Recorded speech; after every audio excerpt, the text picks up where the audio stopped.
All right, guys, this video is about the word claim and how to use it in a few different ways. And it's actually the first video from a recommendation from one of our subscribers. So thanks very much for doing that. And hopefully you enjoy this video about it. So claim is used in a few ways, like I said. So the first I guess definition is it's a statement of fact without proof. So I could say he claims to be a great tennis player, but I honestly don't believe him.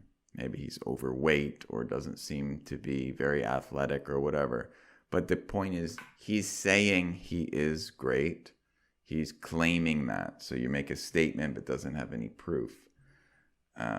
So if somebody claims something, they're just saying it. Like some people claim that they're very rich, or they claim anything. You just say anything that may or may not be true. That's a claim at that point. Next meaning is a written statement to get something of value from a business or a government. So examples clear up that sort of weird definition. But a lot of people have claimed unemployment benefits because of the virus.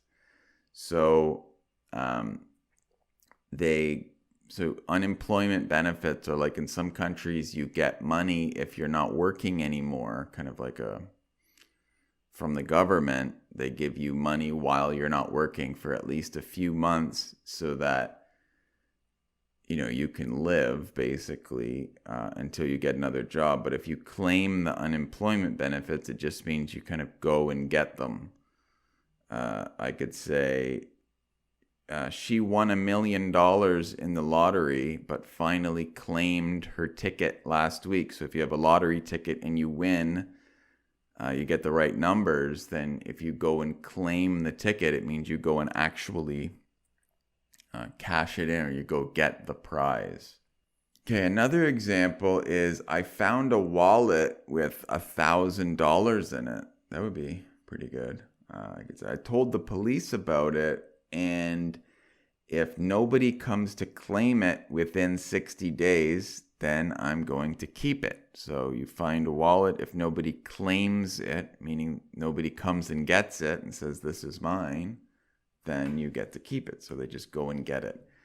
And the last meaning, but it's used all the time, has to do with insurance. So if you have car insurance or house insurance or any kind of insurance, if you actually need to take them up on their offer or use it instead of just pay for it, that's called an insurance claim, if you go and use the insurance. So I could say he got into a small car accident yesterday. I think he should get a quote from a repair shop before filing an insurance claim. So if it's a small car accident, maybe you don't want to use the insurance because they could make your rates higher later. So you want to get a quote first. You find out how much it costs before you actually file. That's what they say, file a claim. It means you actually formally go tell your insurance company that you want them to pay for it. So think about your options, but that's what an insurance claim is. It's just to try to use it. Okay, so hopefully you enjoyed that. Like and subscribe. And again, if you want any more words or phrases, let me know, and I'll do my best to make a video of it.